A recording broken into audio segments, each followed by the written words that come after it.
Bideo honetan stock nomenklaturari buruz hitz egingo dugu. Gogoratu konposatuak izen ezberdinekin deitu modu ezberdina dituztela izendatzeko, eta hietariko bat stock da. Vale. Stock nomenklaturan jakin behar duzue, elementuak dituzten oxidazio zenbakiak edo valentziak zenbaki erromatarrekin adierazten direla. Orain esalduko dugu ondo. Oso gainetik, valentziak eta oxidazio zenbakiak. Ez dira gauza berdine, baina oso antzekoak. Ez gara definizioetan eta sartuko. Goratzen badin bauzue, gu daukagu oxidazio zenbakien taula bat, taula hau jarriko dugu deskribapenean link batekin, lortu nahi baldin bauzue, eta hemen zenbakitxoak agertzen zaizkigu, ez dago dira oxidazio zenbakiak. Bueno, valentziak izango litzatezke zenbaki hauek zeinu hori gabe, bale? Zein gaiago sartuk, jakin bar duzue, jarri duzuet valentziena, askotan ikusiko duzuela valentzia hitzak eta espentateko gauza oso ezberdinak direla. Gura bildiko ditugu oxidazio zenbakien taula, baina valentzien taula ikusten badin bauzue, guztiz berdina da. Vale. Behin hau esan da, jakitea, izendatzeko momentuan, lehenik eta behin jartzen dela lehenengo elementuaren izena, vale? Gero, hemen parentesi batean jarriko dela elementu honen oxidazio zenbakia zenbaki erromatarrekin, eta hemen bigarren izena. Vale. Gogoratu, izango dela lehenengo elementuaren oxidazio zenbakia. Vale. Bigarren elementu hau, sistematikoan gertatzen zen bezala, oxigenoa baldin badauka oxidoitza izango da, edo hidruroa, edo beste zerbait, adibidez kloroaren kasuan izango zen kloruroa, edo fluoruroa, edo bromura, edo dena delakoa. Vale. Orain, garrantzitsu, jarriko dugu adibide bat ikusteko. Adibide bezala erabiliko dugu, adibidez. Fe-B-O hiru. Korrekan egingo dut eta gero salduko dut zer egin duan. Kasu honetan, honi izendapena izango zen burdin, ezta? Hau delako, bere oxidazio zenbakia kasu honetan hiru dela, burdin, hiru, oxida. Oxido A. Eta hau izango litzateke, stock moduan nola direzoko egon nuke. Vale. Zer da garrantzitsuena stock nomenklatura erabili izateko? Jakitea zelan lortu dezakegun horrelako adierazpen batetik bere oxidazio zenbakia. Horretarako, gogoratuko dugu. Kasu honetan, ni baldin badaukat. Fe-B-O hiru. Formulazioko lehenengo bideoan deitzen dela konposatu kimikoak, bideo horretan azaltzen genuen alderantzizko prozesuan, zelan lotzen diren bi elementu eta zelan lortzen dugun konposatua. Eta bideo horren bukaeran azaltzen duen garrantzitsu da zena den kontrako bidea egitea. Ni baldin badaukat hau, jakin behar duena da zelan lortu honen oxidazio zenbakia. Gogoratu, hauekin egin duguna izan dela gurutzatea. Beraz, desgurutzatuko ditugu, gora eramango ditugu, eta beraz lortuko dugu burdina, oxigenoa, burdina kasu honetan izango du gehiru hau, zeinuena, lasai nik jartzen ditut, baina ez baldin badakizu zeinuak zeintzu diren, lasai. Vale, hau daukagu.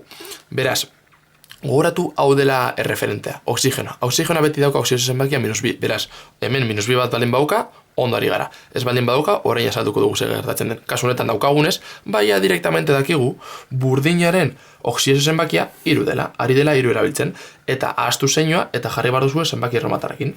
Horrela, eta hori da egin dugu da. Azken finean, 3 hau jartzeko hori izan da. Desgurutzatu, gora eraman, begiratu, ea ondo dauden jarreta oxidazio zenbakiak, eta ondo gotoketan, hemen idatzi. Vale. Zer gertatuko zen adibidez honetan. C-O-B. Vale. Lehenik eta behin, zuek esaten duzue, vale? Desgurutzatzen dugu, eta beraz izango genuke C, hemen O, C izango zuen gehi bi, eta O -1. Beratzen baldin bazue karbonaren kasuan, begiratzen duzu eta karbonak badauka gehi bi. Momentuz badirudi izan dezakela bere oxidazio zenbakia gehi bi, baina, oxigenoak hemen dauka -1.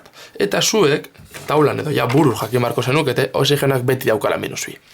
Vale.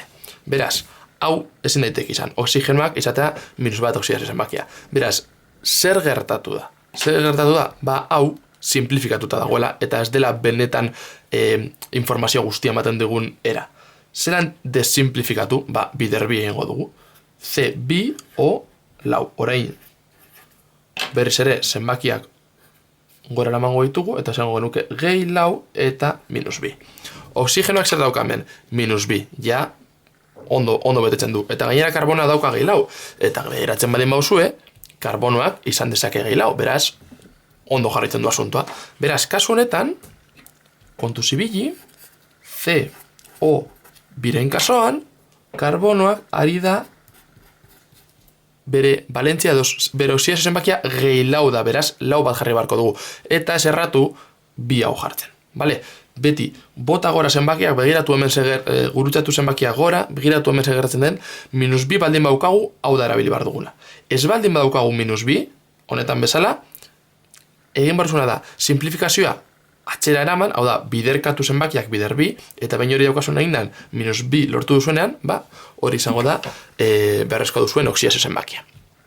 Vale, hau izan da, oxigenaren kasuan, jarriko dizuet beste kasu bat, hidrogenarekin asko zerrezago da. Zergaitik, ikusiko dugu, adibidez, kasu honetan, eramaten badin baitugu, zenbakiak gora, hemen izango genuke, gehi iru eta hemen minus bat. Behiratzen den baldin bauzue hidrogenaren kasua, hidrogenoak dauka oxidazio zenbakia da gehi bat, minus bat, bere valentzia bat da,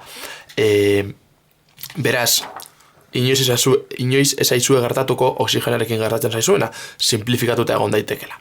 Beraz, kasu honetan hidrogenaren kasuan zenbakia gora eraman, eta ja directamente badakizue, hau izango dela, artzenikoaren oxidazio zenbakia.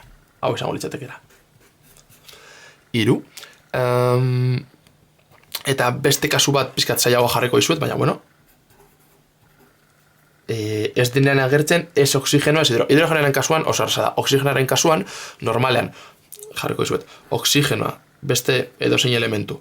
Oxigenoa hemen bi baldin badauka, gauza ondo doa. Baina agertzen baldin bada, hemen eserrez, kontuz, ziurrenik egin barko da bider bi, eta gero eraman gora. Beraz, garrantzitsu dena oxigenaren kasuan hau begiratzea. Hidrogenaren kasuan bat egongo da hor beti, beraz hidrogenaren kasuan ez daukagu problemarik. Eta honetan, ikusten duguna da, eramaten badin bautu duzue, gora zenbakiak, barioak edukiko duela hemen, barioak izango duela hemen bat, eta, barioak izango duela plus bi eta minus bat. Begiratzen badin bauzue, fluorraren kasuan, fluorrak metalekin, kasu honetan bario metala denez, minus bat erabiltzen du. Ikusten duzuenez, minus bat dauka, beraz, ondo dago asuntoa. Eta barioa egongo zen erabiltzen, bi oxidazio zenbakia. Vale. Oxidazio zenbaki bakarra duten elementotan, adibidez, sodioaren kasuan ikusten dugunez sodio, ez da gehi bat daukala baizik eta bakarra daukala, horrelakoetan izango zen sodio bat hidroxidoa. Hidrura barkatu, sodio bat hidrura. Eta honetan izango zen kaltzio bi hidrura, ez da? Bakasu honetan esan dugunez, bakarra daukalako sodioak bat dauka bakarrik eta kaltzioak bakarri dauka bi, hau da, oxidazio zenbaki bakarra dutenez, bakasu honetan, hau, ez da idatzi behar, eta geratuko litzateke sodio hidrura eta kaltzio hidrura. Horrelakoetan, oxidazio zenbaki bakarra daukagunean, ez dugu jartzen parentesia. Bueno, eta azkenik adibidea. Bueno, honetan ikusten dugu. Oxigenoak hemen bi bat dauka, bai, beraz, zenbakia gure igotzerakoan hemen minus bi bat izango dugu, horrek esan nahi du, badaukala bere oxidazio zenbaki ona, beraz, zazpi izango da kloroaren oxidazio zenbakia. Orduan, geratuko litzateke, kloro zazpi oxidoa.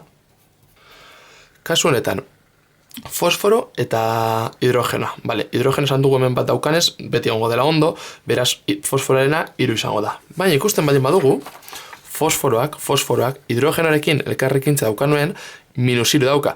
Honek esan nahi du oxidazio zenbaki bakarra daukala. Eta oxidazio zenbaki bakarra daukagunean ez dugu parentesien artean ezer jarri behar, ez dugu parentesia jarri behar. Beraz, kasu honetan, fosforo hidrura izan beharrean izango litzateke fosforo hidrura, badakigulako hau gertatzen da bakarra denez ez daukagulako dudarik. Eta azkenik, berilioa eta sufrea. Begiratzen baldin badugu. Sufrea, igotzen baldin badugu zenbakia izango genuke hemen -1 eta hemen gehi bat. Baina sufreak metalekin elkarrekintza daukanean, daukan -2 oxidazio zenbakia, beraz, zerbait txarto dago, hau da, simplifikazio bat egon da. Benetan, hau izango litzateke, berilio 2s2, gore igotzerakoan, izango genuke, hau hemen -2 eta hau 2, eta sufrearen kasuan, bai, sufreak badauka -2 oxidazio zenbakia metalekin. Beraz, hau izango zen, berioaren oxidazio zenbakia 2. Ze gertatzen da gainera, berilioak, kasu honetan ikusiko dugunez, berilioa, daukagu berilioa, bai hemen, berilioa oxidazio zenbaki bakarra daukara, beraz parentesien artean ez dugu ezer jarri behar. Beraz, emaitza ezagena izango zen berilio sulfuroa. Eta hau da, estok izendapenari buruz egin behar dugun guztia.